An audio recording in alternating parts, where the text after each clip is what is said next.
अमर राजा battery ने बहुत परेशान कर दिया। क्या करें, निकल जाएं? ये टाइम है और भी पोजीशंस बनाने का, एवरेज करने का, या फिर होल्ड करें?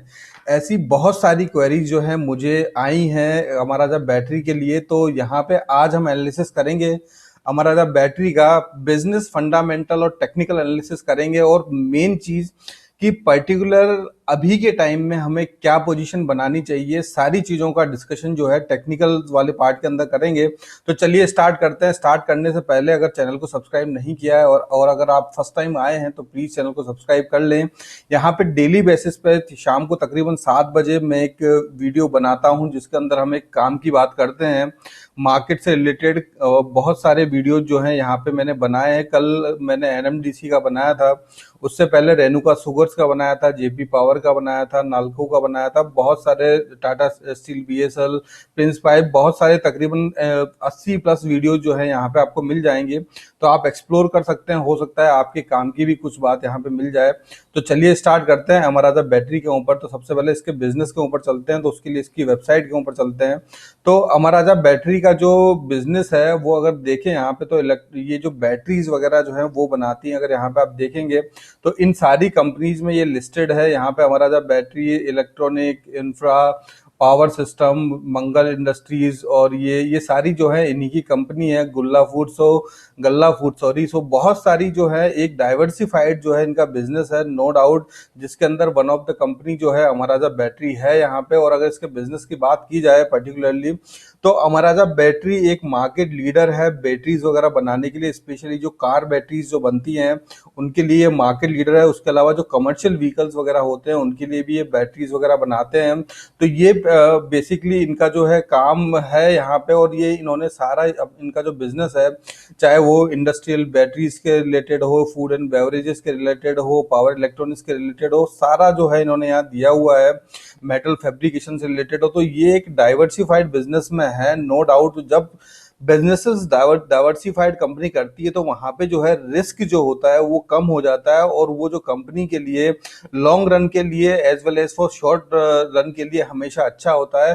तो ये सारी चीजें काफी अच्छी हैं इस शेयर के अंदर, इस कंपनी के अंदर। तो कोई वरी करने की जरूरत यहाँ पे मुझे नजर नहीं आती है। एज ए बिजनेस मॉडल इनका अच्छा बिजनेस मॉडल है। अगर देखेंगे तो इस इंडस्ट्री की फास्टेस्ट ग्रोइंग कंपनीज के अंदर है ये। अगर एक्साइड और अमर राजा दोनों की बात की जाए तो दोनों कंपनी जो है वो इस सेगमेंट में काफी अच्छा काम कर रही हैं, नो डाउट। और इनका जो है जिस तरीके से ई बैटरीज आने वाले टाइम में, जिस तरीके से जो इलेक्ट्रॉनिक्स के ऊपर गवर्नमेंट जोर दे रही है, जो ई बैटरीज के ऊपर, जो ई व्हीकल्स के ऊपर जो जोर दे रही है, उनका बेनिफिट भी इनको मिलेगा, नो डाउट। ये एक लॉन्ग रन का प्रोसेस है, ये कोई 1-2 साल का प्रोसेस नहीं है ये। क्योंकि अभी हमारी जो डिपेंडेंसी जो फ्यूल के ऊपर है, जो पेट्रोल डीजल के ऊपर है, नो डाउट वो एकदम से हटने वाली नहीं है, इसमें टाइम लगेगा। लेकिन ये इनके लिए बेनिफिशियल रहेगा, इस चीज के अंदर कोई भी डाउट वाली बात यहाँ पे नहीं है।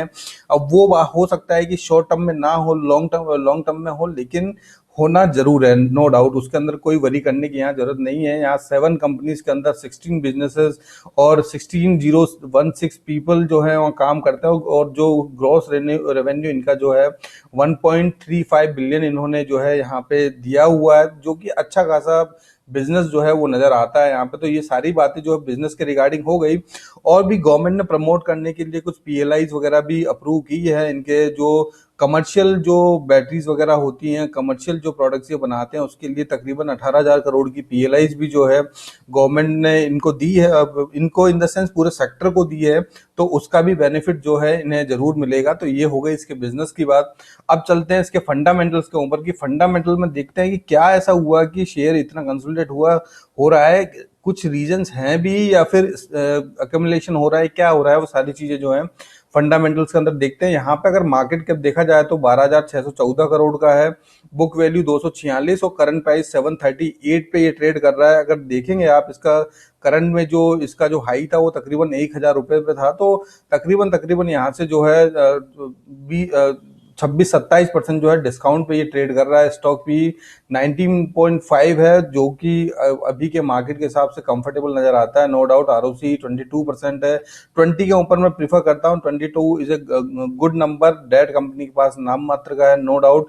प्रमोटर होल्डिंग की बात करें तो यहाँ 28.1% की होल्डिंग ओनली फॉर प्रमोटर्स के पास में है, लेकिन डिटेल के अंदर जब हम देखेंगे तो वहां पे पिक्चर क्लियर होगी। वो नीचे जाके यहाँ पे जो है हम देखेंगे प्लस परसेंटेज के अंदर कोई भी शेयर इनका प्लस नहीं है, जो कि अच्छी बात यहाँ पे निकल के आती है। डिविडेंड भी कंपनी ठीक ठाक देती है, नो डाउट। तो सारी चीजें कोर फंडामेंटल्स में किसी भी तरह की कोई प्रॉब्लम वाली बात मुझे नजर नहीं आती है। चलते हैं अब इसके क्वार्टरली रिजल्ट्स पे, और यहाँ पे अगर इसकी जो है पीयर कंपैरिजन के अंदर हम देखें तो पीयर कंपैरिजन के अंदर सबसे ज्यादा आरओसी इसी कंपनी का है, सबसे ज्यादा आरओसी यही मेंटेन करके चल रही है। यहाँ पे एक्साइड, वेबको, मिंडा, एंड्योरेंस, बॉस्क और मदरसन सूमी सारी कंपनी लिस्टेड हैं, जिसके अंदर आरओसी जो है इनका अच्छा खासा आरओसी है, और एक ग्रोइंग कंपनी मैं कहूंगा इस सेक्टर की सबसे अच्छी ग्रोइंग कंपनियों में से एक है ये। क्वार्टरली रिजल्ट्स की बात करें तो यहाँ पे नो डाउट अच्छे नंबर यहाँ निकल के आए हैं मार्च 2021 के अंदर, जो कि अच्छा खासा डिफरेंस, जो तकरीबन 200 करोड़ का डिफरेंस यहाँ पे नजर आता है, 150 करोड़ का तकरीबन,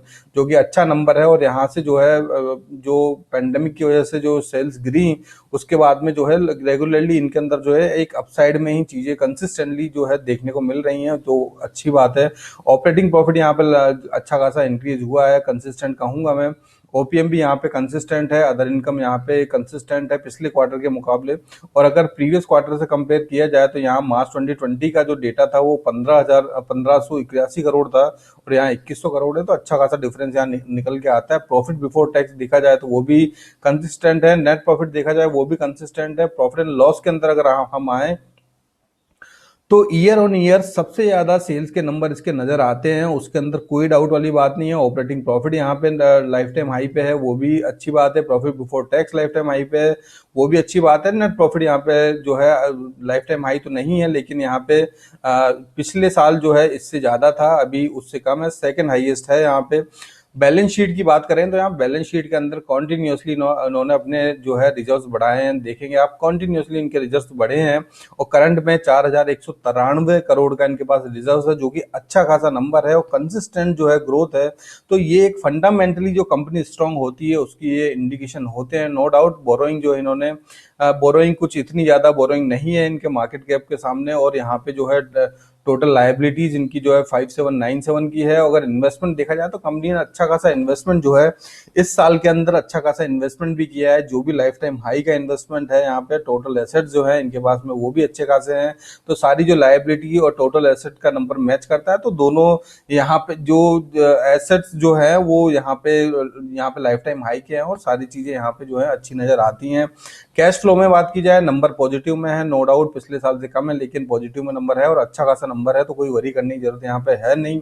उसके अलावा आरओसी, कंपनी का आरओसी हमेशा अच्छा ही रहा है, लेकिन यहाँ पे थोड़ा सा डिक्रीज हुआ, लेकिन अभी भी क्वाइट कंफर्टेबल आरओसी जो है इस कंपनी का नजर आता है। और शेयर होल्डिंग पैटर्न की बात की जाए तो यहाँ पे एक्चुअल पिक्चर यहाँ पे नजर आती है, जो हम देखते हैं प्रमोटर्स के अंदर 28% की होल्डिंग है, जो कि कंसिस्टेंट होल्डिंग है। यहाँ पे 2019 जून के अंदर प्रमोटर्स ने अपनी होल्डिंग कम की थी, लगभग आधी की थी, उसके बाद में जो है यहाँ पे जो है 28.06 की कंसिस्टेंट होल्डिंग है। एफआईआईज ने अपनी होल्डिंग यहाँ बढ़ाई है, इफ यू कैन सी, और डीआईआईज ने तकरीबन उतनी होल्डिंग यहाँ पे जो है अपनी कम की है। अब बात करते हैं पब्लिक के पास में 37.96% की होल्डिंग है, लेकिन एक्चुअल में ऐसा नहीं है। अगर आप पब्लिक के अंदर जाएंगे तो यहाँ पे पैंथर एआरबीएल होल्डिंग्स के पास में 24% की जो है होल्डिंग यहाँ पे है इनके पास में। तो अगर 1% से नीचे वाले अगर 1-2% भी अगर जो है प्लेयर हैं, तो वहां पे जो है 10% के करीबन इनकी होल्डिंग नजर आती है, जो कि क्वाइट कंफर्टेबल है। कोर फंडामेंटल्स के अंदर सारी चीजें मुझे अच्छी नजर आती हैं, बल्कि फंडामेंटल के अंदर डिटेल के अंदर भी सारी चीजें अच्छी नजर आती हैं। फंडामेंटल से रिलेटेड कोई भी इशू यहाँ नहीं है। पब्लिक होल्डिंग यहाँ पे कम है, अच्छे प्लेयर्स के पास में इसकी होल्डिंग है, सेल्स इंक्रीज हुई है, कंफर्टेबल पी है, सारी चीजें यहाँ पे जो है एक ग्रोइंग कंपनी है, आरओसी सबसे ज्यादा कंपनी का है, तो फंडामेंटल के अंदर नो डाउट सारी चीजें अच्छी हैं। अब देखेंगे कि क्या ऐसा रीजन अभी है या हो रहा है कि किस वजह से जो है शेयर इतना कंसोलिडेट हुआ, और एक्चुअल में क्या रीजन है, और एक्चुअल में हमें क्या पोजीशन यहाँ पर लेनी चाहिए, वो सारी चीजें टेक्निकल्स के अंदर डिटेल में बात करेंगे। तो वहां पे जाने से पहले if you are liking this video please hit the like button. अगर चीजें अच्छी लगती हैं तो लाइक जरूर कीजिए, और नहीं लगती हैं तो डिसलाइक भी कीजिएगा। उसके अलावा चैनल को अभी तक सब्सक्राइब नहीं किया तो कर लीजिएगा, और शेयर जरूर कीजिएगा, और कोई भी अगर फीडबैक हो तो कमेंट में जरूर देना। तो यहाँ पे चलते हैं हमारा जब बैटरी के टेक्निकल्स के ऊपर। तो टेक्निकल्स के अंदर अगर आप देखेंगे तो पिछले टाइम में अगर देखेंगे यहाँ पे 2015 तक 2016 तक यहाँ पे एक अच्छे अप ट्रेंड के अंदर शेयर था। उसके बाद में कंसोलिडेट हुआ एक पर्टिकुलर रेंज में और एक डाउन ट्रेंड की तरफ ये जो है स्टॉक गया। यहाँ पे डाउन ट्रेंड में जाने के बाद में यहाँ पे जो है पेंडेमिक में ये नीचे आया। नीचे आने के बाद में वापस से एक अच्छी रैली इसने दिखाई। अच्छी रैली दिखा के अब ट्रेंड में आने के बाद में एक लाइफ टाइम हाई बनाया इसने 1026 का, और उसके बाद में ये रेगुलरली जो है कंसोलिडेशन के अंदर है। अब इसमें क्या रीजंस हुए तो वो देखते हैं सारी बातें। एक तो यहाँ पे अगर आप एक 10% की होल्डिंग तकरीबन इनकी जो एक प्रमोटर से उन्होंने अपनी होल्डिंग जो है निकाली थी यहाँ पे, उस वजह से ये शेयर काफी 7% के करीबन एक दिन में यहाँ पे नीचे टूटा था, नो डाउट। लेकिन अब यहाँ पे देखते हैं कि यहाँ पे क्या टेक्निकल्स नजर आते हैं और क्या हमें करना चाहिए। तो उसके लिए सबसे पहले तो मैं आपको बता दूं, यहाँ पे देखिए एक अच्छा खासा यहाँ पे एक राउंडिंग पैटर्न बन रहा है, नो डाउट। तो बहुत अच्छा राउंडिंग पैटर्न यहाँ पे बन रहा है और राउंडिंग्स हमेशा काम करते हैं। मैंने पहले भी कई बार जिक्र किया है और हमेशा through out my stock life journey, stock market journey, मैंने देखा है कि ये चीजें काफी अच्छे से काम करती हैं। तो ये तो हो गई यहाँ पे राउंडिंग की बात, जो कि एक सबसे बड़ा इंडिकेशन है। उसके बाद में अगर आप बात करेंगे यहाँ पे, तो यहाँ पे देखिए, यहाँ पे अगर हम देखें तो यहाँ पे जो वॉल्यूम्स के नंबर है अगर आप देखेंगे तो यहाँ पे बहुत कम नंबर जो है वॉल्यूम्स के यहाँ नजर आ रहे हैं। यहाँ पे बहुत कम यहाँ पे जो है माल कुछ इसके अंदर जो है एक्टिविटीज हो रही हैं। उसका उसका सीधा सीधा रीजन मुझे ये लगता है कि यहाँ पे अगर आप देखेंगे, सबसे पहले मैं आपको एक बात और बताता हूँ। यहाँ पे अगर आप देखेंगे तो एक ये स्ट्रॉन्ग सपोर्ट इसने लिया है। यहाँ पे ये अभी जिस लेवल पे ये है, एक 730 से लगा के 740 का जो लेवल है, वो एक स्ट्रॉन्ग इसका सपोर्ट है और इसके अंदर ही ये कंसोलिडेट यहाँ पे हो रहा है। और लगभग जो 50 डे मूविंग एवरेज जो है डीएमए है, उसी के आसपास जो है ये नीचे की साइड में ये ट्रेड कर रहा है यहाँ पे। तो यहाँ पे एक स्ट्रॉन्ग रेंज तो ये होने वाली है। और दूसरा यहाँ पे जो है इतने टाइम से कंसोलिडेट हो रहा है, जहाँ पे जब आरएसआई जो है वो भी तकरीबन 38 के करीबन है, तो कंसोलिडेट यहाँ पे हो रहा है। तो यहाँ पे मुझे ऐसा लगता है कि ये एक्यूमुलेशन हो रहा है और एक्यूमुलेशन के अंदर कोई बड़ा प्लेयर जो है यहाँ पे जो है सारी जो इकट्ठा कर रहा है, डिलीवरीज वगैरह ले रहा है, तो यहाँ पे इसको एक्यूमुलेशन बोलते हैं। और यहाँ पे एक्यूमुलेशन इसलिए हो रहा है क्योंकि चीजें जब जो राउंडिंग पैटर्न बनते हैं उसका मतलब ही यही होता है कि वो एक्यूमुलेशन वाले जो पैटर्न होते हैं वो होते हैं। अब एक्यूमुलेशन में क्या होता है कि धीरे धीरे धीरे धीरे उसके अंदर जो है जो ऑपरेटर्स जो होते हैं या फिर प्रमोटर्स जो बड़े प्लेयर्स जो होते हैं वो उसके अंदर पोजीशन बनाते हैं, उसको बाइंग करते हैं और धीरे धीरे ही फिर सेल करते करते उसको ऊपर लेके जाते हैं। तो इस तरीके से ये जो राउंडिंग है इस तरीके से हमेशा जाता है मैक्सिमम टाइम। अब यहाँ पे अक्यूमुलेशन हो रहा है, तो यहाँ पे सबसे अच्छी बात, यहाँ पे जो वॉल्यूम अगर आप देखेंगे बहुत कम वॉल्यूम जहाँ पा रहे हैं, इसका मतलब ये है कि अब निकालने के लिए जो ऑपरेटर्स जो हैं उनके पास में अब पब्लिक से निकालने के लिए कुछ बचा यहाँ पे नहीं है।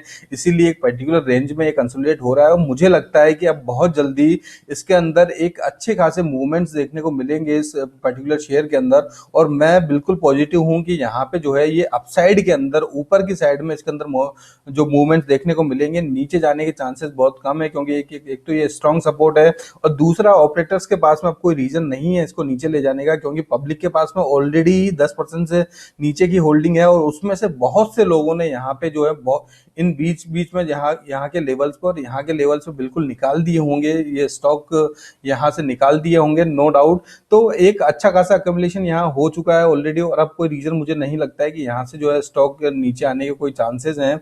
उसके अलावा अगर आप देखेंगे तो एक ये ट्रेंड लाइन भी यहाँ पे बनी है और लगभग ये ट्रेंड लाइन जो है ब्रेक होने के कगार पे, ये तो करंट लेवल हो गया। उसके अलावा अगर आप देखेंगे तो यहाँ पे एक ट्रेंड लाइन जो है, ये लॉन्ग रन में ये ट्रेंड लाइन यहाँ पे नजर आती है।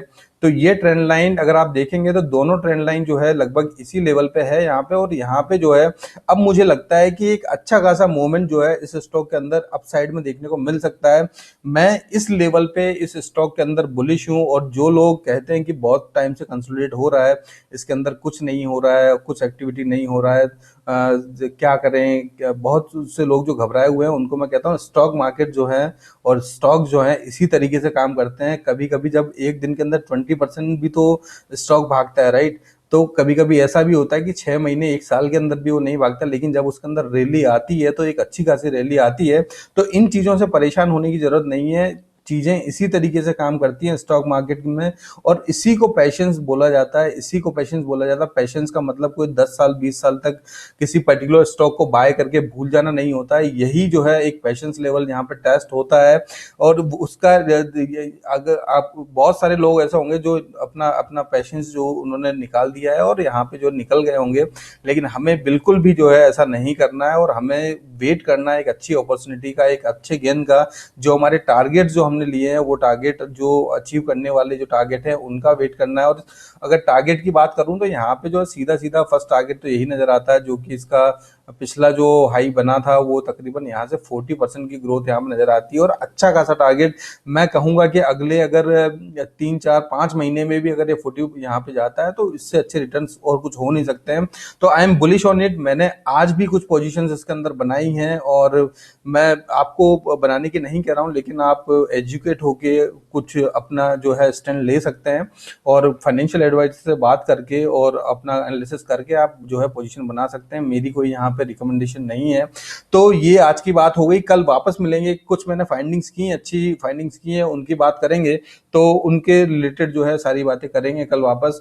तो और एक लास्ट में एक अपडेट, और मैंने जैसे कि पिछले 2 3 दिन पहले वीडियो में कहा था कि मैं हर वीक 3 जो हैं, जो लोग कमेंट करते हैं जो और सब्सक्राइबर्स हैं हमारे, उनको मैं 3 लोगों को पिक करूंगा और तीनों को मैं 1 महीने तक फ्री कंसल्टिंग प्रोवाइड करूंगा। तो अगर अगर आप चाहें तो आप भी कमेंट करें अपना जो भी है, अच्छा है बुरा है, एनालिसिस कैसा लगा कैसा नहीं लगा, किसी पर्टिकुलर स्टॉक के बारे में कोई जानकारी चाहिए तो please like and please comment and please feedback दीजिएगा, ताकि I can choose that those 3 people among all the people who are commenting. So thank you so much, guys. I'll meet you soon by tomorrow. Take care. Bye bye.